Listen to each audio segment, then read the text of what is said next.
Éxodo. Vamos a ver nuestras Biblias ahí en Éxodo. Es la historia de la liberación de la esclavitud del pueblo de Israel por medio de la poderosa mano de Dios. Ese es el resumen del libro de Éxodo. Hemos dejado, lo estuvimos estudiando hace algunos meses, pero lo hemos dejado en el capítulo 17. Así que íbamos a retomar en Éxodo 17 para que recuerden lo que vimos al final de nuestro estudio de Éxodo hace algunos meses.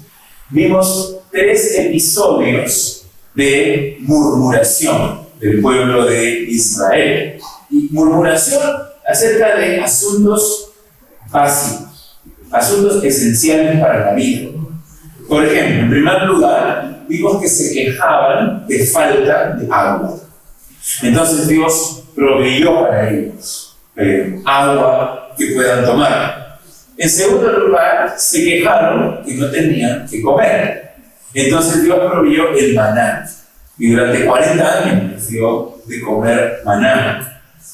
Y en tercer lugar, el tercer episodio que vimos, nuevamente en su incredulidad, en su necedad, otra vez se quejan que tienen sed, que no tienen que tomar. Y Dios hace que salga agua de la roca. Esos son los 3 episodios que vimos. Y hoy día vamos a ver una historia pequeña que es una prueba más en el desierto de nuestro Señor. Para ellos es una prueba que tiene que ver con la guerra. Vamos a abrir ahí nuestras Biblias en Éxodo 17, los versículos del 8 hasta el 16.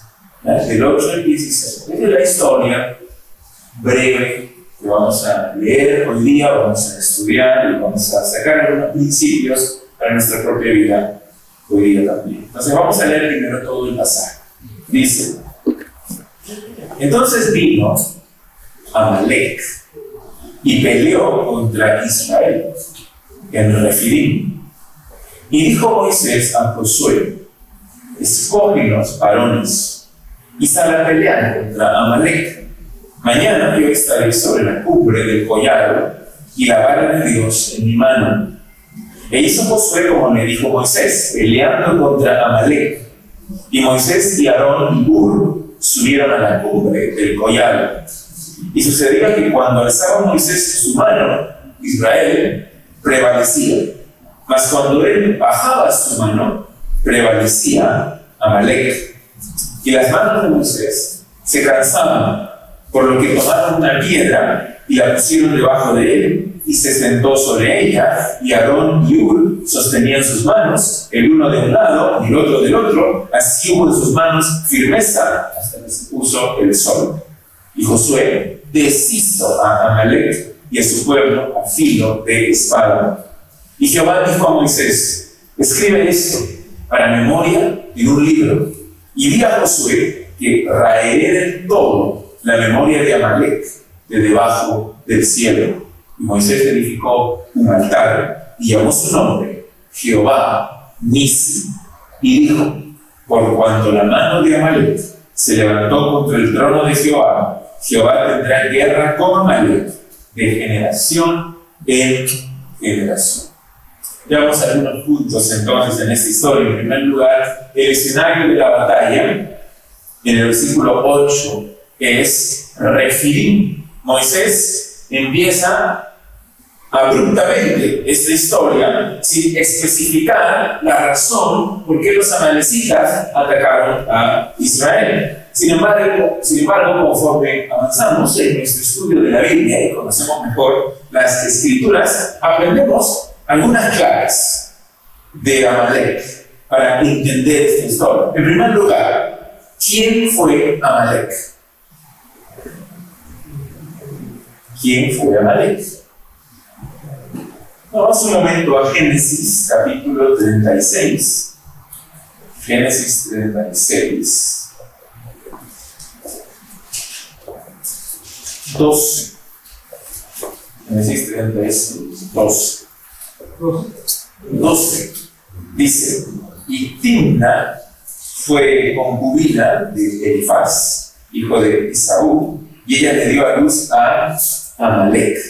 Estos son los hijos de Ada, mujer de Esaú. Esaú, sabemos quién es, ¿no? El hermano de Jacob. Dice la Biblia, Dios dice a Jacob, amén, a Esaú aborrecí. No lo escogió a él, sino que escogió a Jacob, aún desde el vientre de su madre, cuando no habían hecho todavía ninguna obra buena o mala, pero Dios dice, el menor servirá al mayor, o al revés, el mayor servirá al menor, porque le escoge a Jacob y no a Esaú. Y aquí vemos a este Esaú, entonces, con su esposa Ada.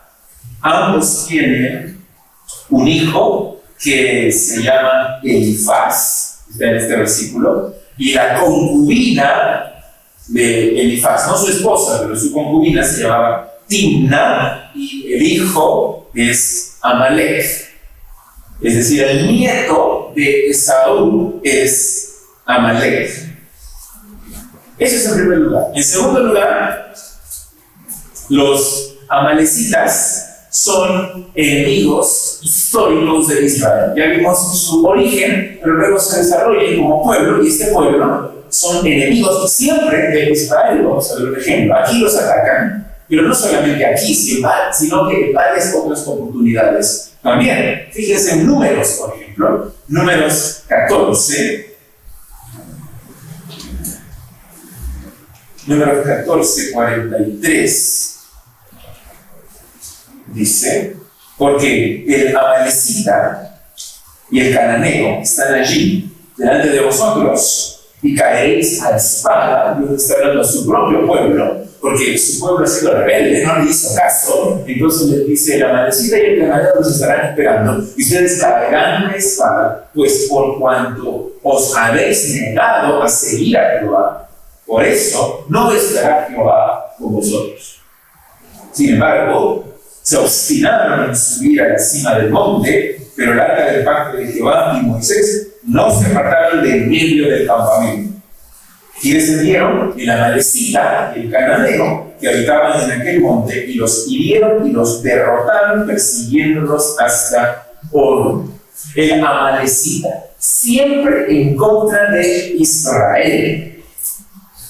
El ataque de los amalecitas fue en Refidim, en el mismo lugar donde ellos habían sido probados sin agua, y Dios les proveyó de agua de la roca. Recordarán esa historia.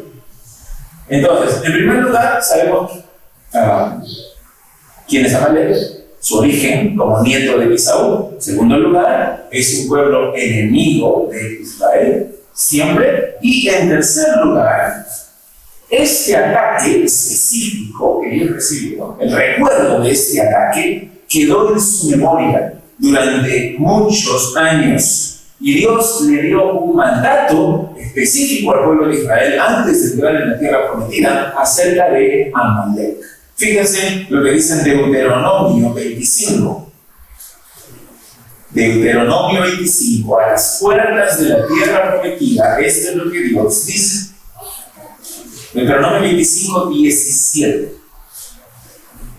Dice, acuérdate de lo que hizo Amalek contigo en el camino cuando salías de Egipto. Es este ataque del cual estamos viendo. De cómo te salió al encuentro en el camino y te desbarató la retaguardia de todos los débiles que iban detrás de ti cuando tú estabas cansado y trabajado y no tuvo ningún temor de Dios. Los amalecitas no tuvieron ningún temor de Dios y atacaron al pueblo de Dios pensando derrotarlo. Por tanto, cuando Jehová tu Dios te dé descanso de todos tus enemigos alrededor en la tierra que Jehová tu Dios te da por heredad para que la poseas, borrarás la memoria de Amalek de debajo del cielo. No lo olvides. No lo olvides. Destruye por completo a los amalecitas. Israel, sin embargo, fue desobediente a este mandato. No fue sino hasta la época del rey David, siglos después, cuando David, por fin, obedece a Dios, completa la obra y destruye por completo a los amalecitas. Incluso el rey Saúl, en su enfrentamiento con ellos, con los amalecitas, tuvo la oportunidad de destruirlos, de acabarlos, pero no lo hizo por desobediencia a la palabra de Dios. Observa esa historia en Primera de Samuel 15. Primera de Samuel 15. Primera de Samuel 15. Dios le había dicho a Saúl que destruya a los amalecitas por completo. Borra su memoria de la faz de la tierra. Mata al rey, mata absolutamente a todos, mata hasta a niños de pecho. Destruye todos los animales, que no tiene rastro, que no tiene ninguna huella de Amalek. Y lo que hace Saúl, fíjense en el versículo 8, y tomó vivo a Agag, rey de Amalek, pero a todo el pueblo mató a filo de espada. Y también vamos a ver el versículo 20, cuando llega Samuel, y Samuel le dice, ¿y qué tal? ¿Cómo te fue Saúl? ¿Y qué respondió Saúl? Mira el versículo 20, Saúl respondió a Samuel, antes dije, he obedecido la voz de Jehová, y fui a la misión que Jehová me envió, y he traído a Agag, rey de Amalek, y he destruido a los amalecitas. Pero no obedeció. O en la mente de él, obedeció a medias. Pero sabemos que obediencia a medias es desobediencia. Así que Saúl fue desobediente a Dios, no destruyó a los amalecitas, y fue recién el rey David que tuvo que completar esa obra. Entonces, aquel que conoce la Biblia no necesita mayor introducción. Aquí en Éxodo 17, que es lo que estamos leyendo, cuando entran los amalecitas para atacar a Israel, ya sabemos quiénes son. Es el pueblo históricamente enemigo de Israel y que merecen ser destruidos por su pecado, su inmoralidad y por haberse opuesto al pueblo de Dios. Ese es el contexto de la historia. Ahora, en segundo lugar, quiero que vean las órdenes que Moisés le da a Josué. Miren otra vez en Éxodo 17, ahora el versículo 9. Y dijo Moisés a Josué, escogeos varones y sal a pelear contra Amalek. Es una orden sencilla, una orden directa de lo que Josué tiene que hacer. Es importante esta historia porque es la primera vez en toda la narrativa que se menciona a Josué. ¿Quién es Josué? A ver, ¿quién es Josué? El sucesor de Moisés, el que entrará para conquistar la tierra prometida. Aquí se le menciona por primera vez. En Éxodo 33:11 se le llama servidor de Moisés. Y es importante en esta historia porque se le menciona 4 veces. Mira, otra vez, versículo 9, dijo Moisés a Josué, también en el versículo 10, e hizo Josué como le dijo Moisés, y también en el versículo 13, y Josué deshizo a Amalek, y en el versículo 14, di a Josué que raeré de todo la memoria de Amalek de debajo del cielo. Un personaje importante en esta historia que estamos leyendo. Se le menciona por primera vez, pero ya es alguien importante y sucesor de Moisés. Ahora, la orden es clarísima, dice, escoge varones.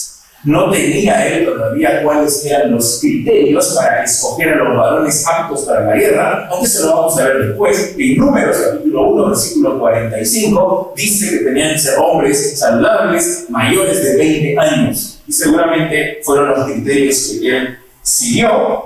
Pero algunos se han preguntado, ¿por qué Moisés no subió al monte, levantó su vara y ordenó que caiga una peste sobre los amalecitas para destruirlos a todos, como hizo con las plagas de Egipto? ¿Por qué ahora dice, escoge gente y salgan a pelear? ¿Por qué no los destruye? Dios pudo hacerlo. ¿Por qué no los destruye directamente como destruyó a los egipcios? ¿Por qué ahora tienen que pelear? Y seguramente algunos van a morir en la batalla, porque así es la guerra. ¿Por qué tienen que ir a pelear? ¿Cuál será la respuesta? ¿Qué piensan ustedes? ¿Por qué Dios simplemente no los destruyó? Y esto va a ser una constante en la historia de Israel. Tienen que pelear batallas para conquistar la tierra prometida. ¿Por qué simplemente no marchaban y a su paso todo se caía, los ejércitos se destruían y Dios les daba la victoria?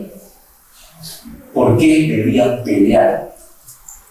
¿Alguien tendrá alguna idea de por qué?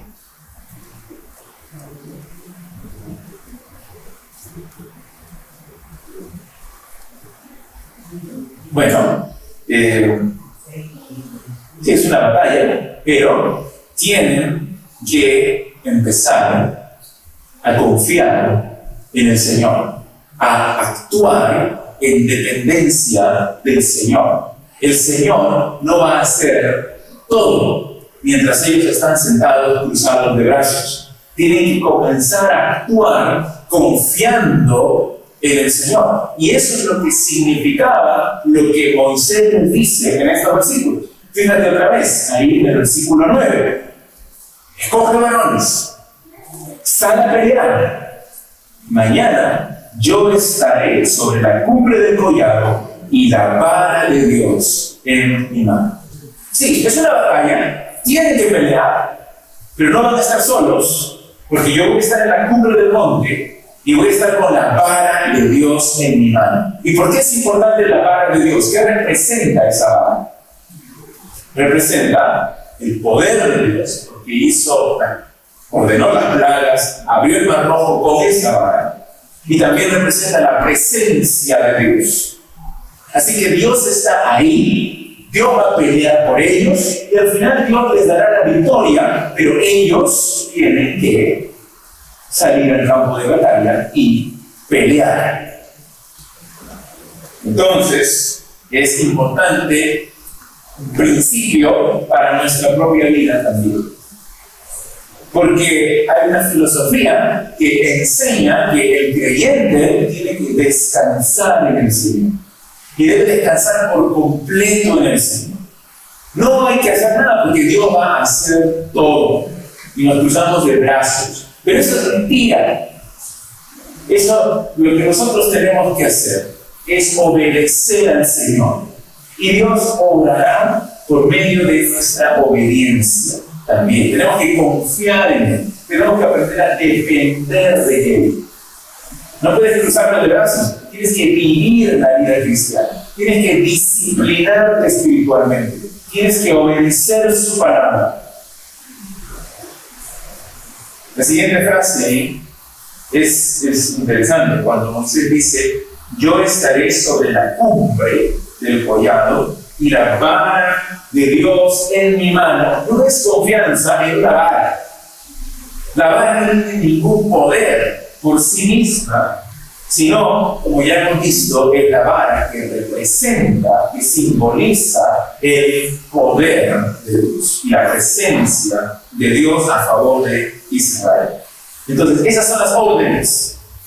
En tercer lugar, la liberación de Dios. En los versículos del 10 al 13, la liberación de Dios. Josué obedeció, dice ahí, hizo Josué como le dijo Moisés. ¿Qué ven ahí? Obediencia. En segundo lugar, dice, peleando contra Amalek. Obediencia y salir de la batalla a pelear. Y Moisés, Aarón y Hur subieron a la cumbre del collado. Cada uno cumplía con su parte, con lo que tenían que hacer, obedeciendo al Señor. Y también aparece aquí por primera vez otra persona. Aparte de Josué, aparece Hur. ¿Quién es Hur? Parece que es alguien muy importante. Es uno de los líderes, uno de los ancianos de Israel. El antiguo historiador Josefo decía que era el esposo de María, la hermana de Moisés. Pero esa es especulación, porque en realidad el texto no lo dice. Pero sí era uno de los ancianos más importantes de Israel. Fíjense en Éxodo 24:14. Éxodo 24:14, cuando Moisés sube al monte para recibir las tablas de la ley, él deja 2 encargados de todo el pueblo. Éxodo 24:14 dice: y dijo a los ancianos, que eran los líderes, esperadnos aquí hasta que volvamos a vosotros. Y aquí, Aarón y Hur están con vosotros. El que tuviera asuntos, acudan a ellos. Eran los 2 líderes más importantes. Sabemos quién era Aarón, el hermano de Moisés. No sabemos mucho de Hur, ahí se le menciona por primera vez, pero era anciano de Israel. Ahora, ¿qué significa lo que está haciendo Moisés? ¿Qué significa la mano en alto? Ambas manos en alto, con la vara de Dios.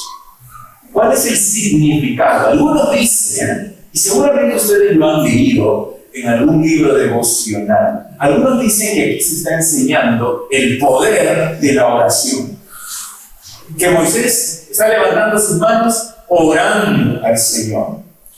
Y en respuesta a su oración, Dios les da la victoria en la batalla. Otros dicen que esto más bien tenía un efecto psicológico sobre los israelitas y también sobre los amalecitas, porque ver a Moisés mientras están peleando, ver a Moisés en la cumbre del monte con las manos arriba, con la vara de Dios, infundía de ánimo y de valor a los israelitas en la batalla, y desanimaba y llenaba de cobardía a los amalecitas. Otros dicen que era un acto de superstición lo que él estaba haciendo. Pero el hecho aquí nos indica que esta batalla se ganó porque Moisés estaba con las manos arriba. Por eso es que les hago la pregunta: ¿qué es lo que eso significa? Es tan claro en el texto. Si ustedes regresan ahí a Éxodo 17, dice el versículo 11 que cuando Moisés alzaba su mano, Israel prevalecía. Cuando bajaba su mano, Amalek prevalecía. Pero ¿cuál es la importancia de subir las manos o bajar y bajar las manos en este texto? ¿Cómo? Ok, una figura del Hijo del Hombre. Interesante, ¿dónde dice eso? ¿Ya? Ok, ¿ya? ¿Algo más? ¿Alguna otra idea? Moisés dice que se cansaba. Se cansaba y bajaba las manos. Ahora, yo no creo que se cansaba porque ya era un hombre anciano, porque dice que él muere con todas sus capacidades intactas, muere siendo un hombre fuerte. No se cansa por ser anciano, sino simplemente por la condición física normal de cualquier ser humano que no puede mantener sus brazos arriba durante mucho tiempo. Traten de hacerlo ustedes con 30 minutos, 40 minutos. No se puede, la sangre va bajando y ya no sientes tus manos. Es difícil, por no decir imposible, mantener las manos arriba, como dice el versículo 12 al final, hasta que se pone el sol. Es decir, desde la mañana hasta la noche, con las manos arriba, es imposible. Tanto así que dice que tuvieron que sentar a Moisés en una piedra y Aarón y Hur se pusieron cada uno a su lado y sostuvieron sus brazos hasta el anochecer. Y eso resultó en la victoria aplastante sobre Amalek. ¿Qué nos indica esto entonces? Algunos también dicen, lo leí en un comentario, trabajo en equipo. Porque le ayudaron a mantener las manos en alto. No lo podía hacer Moisés solo, tenía que hacerlo con otras 2 personas. Pero yo creo que es mucho más que eso. Sí es un símbolo Ahora, no creo que de Cristo crucificado. El versículo 13, fíjense ahí, es interesante por lo que dice. Y Josué deshizo a Amalek y a su pueblo a filo de espada. Este versículo tiene que entenderse a la luz de todo el contexto. No podemos sacar el versículo y decir, vencieron por Josué, porque dice que Josué deshizo a todo el ejército. No fue por Josué. Todo el contexto lo que nos indica es que por la participación de Moisés, Aarón y Hur, sosteniendo las manos de Moisés en alto, es que se venció. Pero es Dios quien está dirigiendo toda la victoria. La clave aquí no es tanto lo que hizo Moisés, y no es tanto lo que hicieron Hur y Aarón, y no es tanto lo que hizo Josué en el campo de batalla, porque si leen toda la historia, casi no se describe cómo fue la batalla. Simplemente dice que Josué ganó. Porque no es importante lo que hicieron en la batalla, sino que Dios fue quien les dio la victoria. La victoria no se dio en el campo de batalla, sino en la cumbre del monte. Y la vara de Dios representa nuevamente el poder y la presencia de Dios. No es entonces confianza en la vara, no es confianza en las manos alzadas de Moisés, no es confianza en la fuerza de Aarón y Hur de sostener sus brazos, no es confianza en la sabiduría, la capacidad de Josué como general del ejército, no es confianza en la fuerza de los hombres que estuvieron peleando, sino es confianza en el poder de Dios. Y eso es lo que simbolizaba Moisés, el representante de Dios en el monte, con la vara de Dios, con el poder de Dios, y al cual todos los israelitas podían ver también. ¿Cuál es la parte final de esta historia? Que también es muy importante. Es la promesa de Dios. En los versículos finales, esto fue tan importante que mira lo que dice el versículo 14. Jehová dijo a Moisés: escribe esto para memoria en un libro. ¿Qué libro? ¿En qué libro escribió Moisés esta historia? En el Éxodo. En este libro que estamos leyendo nosotros ahora. Y luego le dice: y di a Josué que raeré del todo la memoria de Amalek de debajo del cielo. ¿Por qué Moisés le dice: dile a Josué? Escribe el libro, la memoria de todas las generaciones, y dile a Josué que, ¿cuál es la promesa? ¿Cuál es la promesa que da Dios? Que raeré del todo la memoria de Amalek de debajo del cielo. ¿Qué tiene que ver Josué? Josué ganó la batalla, pero ¿por qué hay que decirle ahora a Josué que Dios destruirá a los amalecitas por completo y que borrará su memoria para siempre? ¿Qué tiene que ver Josué? Él va a ser el sucesor de Moisés. Él se enfrentará nuevamente a los amalecitas. Si leen el libro de Josué, lo van a ver a él peleando contra los amalecitas. Aunque él, al final de su vida, no los habrá destruido por completo.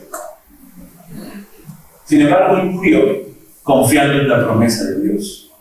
Moisés murió y los amalecitas todavía existían y todavía eran un pueblo enemigo de Israel. Josué murió y todavía existían los amalecitas como un pueblo enemigo de Israel. Como les dije, no es sino hasta el rey David que él finalmente cumple la promesa de Dios. Pero como tantas veces en las Escrituras, los patriarcas mueren confiando en las promesas de Dios, aunque sin ver todavía cumplidas a cabalidad todas las promesas de Dios. Le dice Dios a Moisés: él va a ser tu sucesor, dile que yo estoy prometiendo eso. Aunque no lo vea cumplido en su vida, pero así será. Tú morirás, seguirán habiendo amalecitas. Él morirá, seguirán habiendo amalecitas, pero los destruiré. Y murieron ellos con esa confianza, para agradecerle a Dios y para recordar sus palabras, Moisés construye un altar. Y en el altar hay un sacrificio, siempre. Esa fue una práctica extendida entre los patriarcas, Abraham, Isaac, Jacob. Los hijos de Jacob hacían lo mismo, construían altares para recordar lo que Dios les había prometido. Y lo interesante es que Moisés le pone nombre al altar, así como hacía Jacob también. Mira, por ejemplo, en Génesis 33:20. Génesis 33:20. Este es Jacob, dice, y eligió allí un altar y lo llamó el Elohe Israel. ¿Qué significa el Elohe Israel? Debe tener algún pie de página, algunos allí. Dios de Israel. Sí, el Dios de Israel. Así le puso a este altar. Observa también en Génesis 35:7.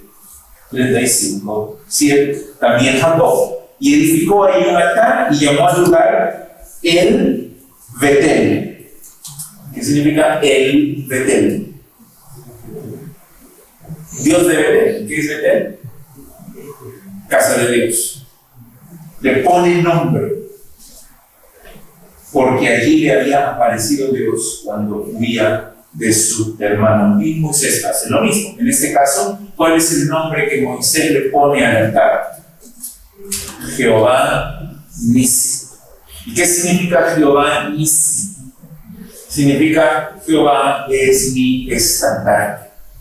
Jehová es mi bandera. En contextos militares se refiere a la bandera bajo la cual un ejército pelea y que representa aquello por lo cual están peleando.